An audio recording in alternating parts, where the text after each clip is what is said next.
সুধী ভক্তবৃন্দ, আশা করি আপনারা সকলে ভজন কুশলে আছেন। আবার একটি নতুন ভিডিওতে আপনাদের সকলকে জানাই স্বাগত। তো সকলকে জানাই শুভ বিকাল। এখন আমরা এসেছি একটা পার্কে ঘুরতে। তো আজকে হচ্ছে রবিবার, আর পার্কটাতে প্রচুর পরিমাণে আমন্ডের ফুল, যেগুলো অনেকটা চেরি ব্লজমের মতন দেখতে। তো চলুন দেখতে থাকুন।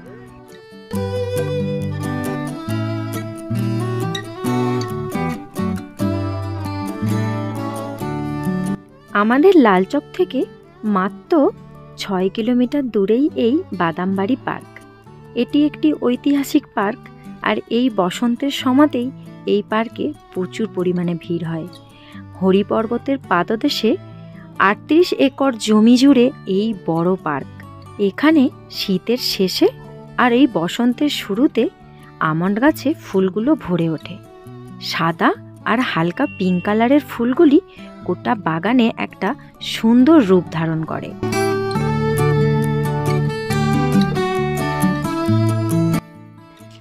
বেশ সুন্দর মনোরম পরিবেশ হলে কি হবে, ভীষণ পরিমাণে ঠান্ডা বাতাস বইছে, যার জন্য কান টান কনকন করছে। তো আমি বেশিক্ষণ এরকম ভাবে থাকতে পারবো না, তো আমাকে আরো কিছু পড়তে হবে মনে হচ্ছে।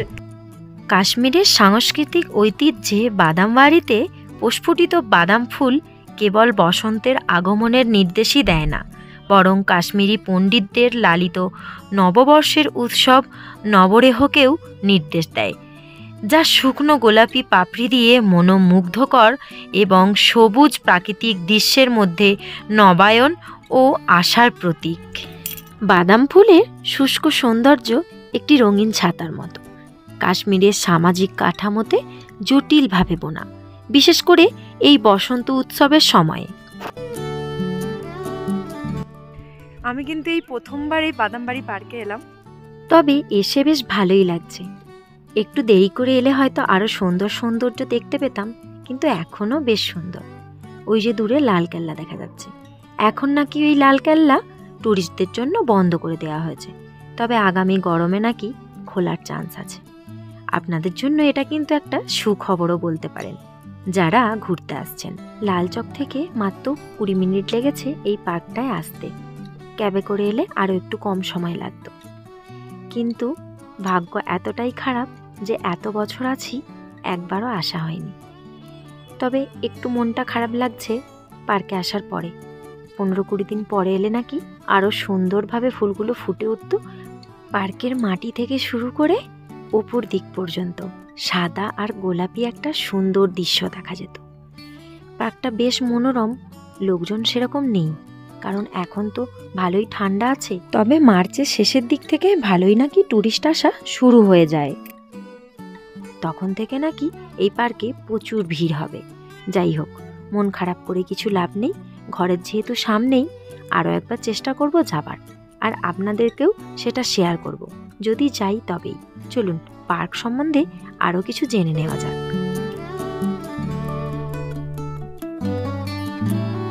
বাদামবাড়ি একটি নিছক বাগানের ভূমিকা অতিক্রম করে। এটি একটি প্রাণবন্ত সম্প্রদায়ের সমাবেশস্থল হিসাবেও কাজ করে, যেখানে সাংস্কৃতিক অনুষ্ঠান, পরিবেশনা, কাশ্মীরের সঙ্গীত, নৃত্য এবং ঐতিহ্যকে তুলে ধরা হয়। এই উৎসবের মাধ্যমে বাদামবাড়ি এই অঞ্চলের ঐক্য ও সম্প্রীতির স্থায়ী চেতনার প্রমাণ, যেখানে বিভিন্ন ধর্মের মানুষ তাদের ভাগ করা সাংস্কৃতিক উত্তরাধিকার উদযাপনের জন্য একত্রিত হয়। সময়ের সাথে সাথে অবহেলা ও ধ্বংসের মুখোমুখি হওয়া সত্ত্বেও বাদামবাড়ি স্থিতিস্থাপকতার এক আলোকবর্তিতা হিসাবে দাঁড়িয়ে আছে।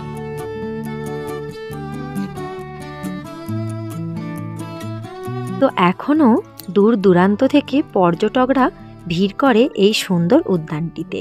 এই বাদামবাড়ি পার্কে কাটানো একটি বিকেল প্রকৃতির সৌন্দর্যের মাঝে বিশ্রাম নেওয়ার সুযোগ করে দেয়, আর বাগানের মনোরম পরিবেশ উপভোগ করতে এবং এর প্রশান্তি উপভোগ করতে এত সুন্দর পরিবেশ আপনি অন্য কোথাও খুঁজে পাবেন না, যেটা আমরা গিয়ে বুঝেছি।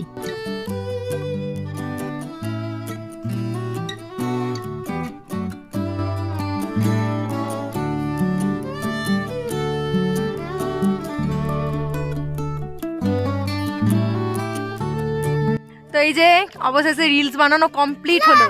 এই যে এখানে এখন ড্রেস পরা হচ্ছে, আর একজন এই যে হুম্মুর মতো ঘুরছে, হুম্মু হুম্মু হুম্মু হুম্মু।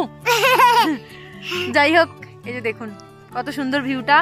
তো এখন আমরা ফিরবো, ফিরতে ফিরতে যা কিছু ভিউ পড়বে সেগুলো আবার আপনাদের সঙ্গে শেয়ার করব। এতটাই ঠান্ডা, এই যে ফটোশ্যুট করতে গিয়ে সবকিছু সোয়েটার ফোয়েটার খুলতে হয়েছে। আর বেড়াবার তো কোনো ব্যাপারই নয়, সে তো এই যে হরিবল হরিবল দেখা যায় না তোমাকে।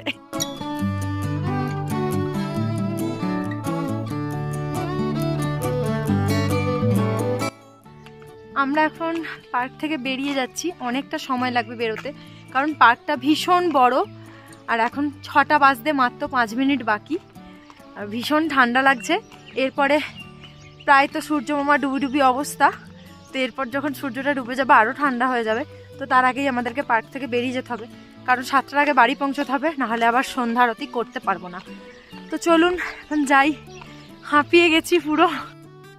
আর একটা কথা, আপনাদের সকলকে ধন্যবাদ দিয়ে ছোট করব না, বড়দেরকে প্রণাম, আর সমবয়সীদেরকে আর আমার থেকে ছোট যারা তাদেরকে অনেক অনেক অনেক ভালোবাসা আমার এইভাবে পাশে থাকার জন্য। আর ভিডিওগুলো আপনাদের এত ভালো লাগে, সেই কমেন্টগুলো দেখে না সত্যি মনটা ভরে যায়। তো এই যে আর একটুখানি বাকি, এবার আমরা বেরিয়ে পড়বো।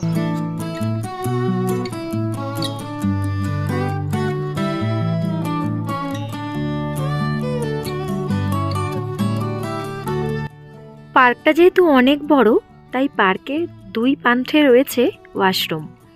এই পার্কে ঢুকতেই বাঁদিকে এই ওয়াশরুমগুলো, আর একদম ওই দিকটাতে রয়েছে আরও একটি ওয়াশরুম। তাই পার্কে বেশিক্ষণ ধরে থাকলেও কিন্তু কোনো অসুবিধা নেই, আর ওয়াশরুমগুলো বেশ পরিষ্কার পরিচ্ছন্ন।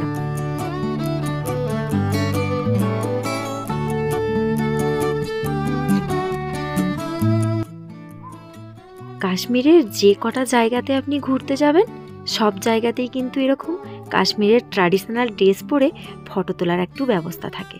তো এখানেও রয়েছে। আমাদের যদিও অনেক আগে এইসব ফটো তোলা আছে, তাই বারবার আর তুলতে একদমই ভালো লাগে না।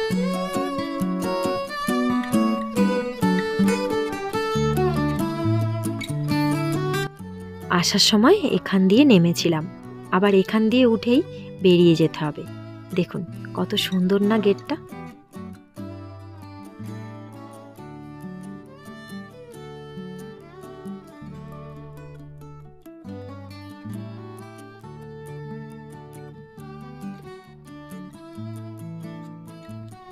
বেশ অনেকগুলো টিকিট কাউন্টার আছে, তবে মাত্র ওই একটা খোলা।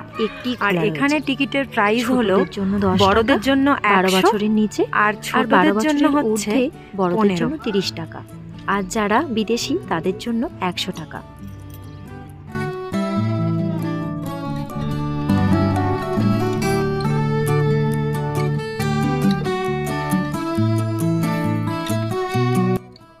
ক্যাবে ওঠা মাত্রই কোলে মাথা দিয়ে বাস ঘুমিয়ে পড়েছে।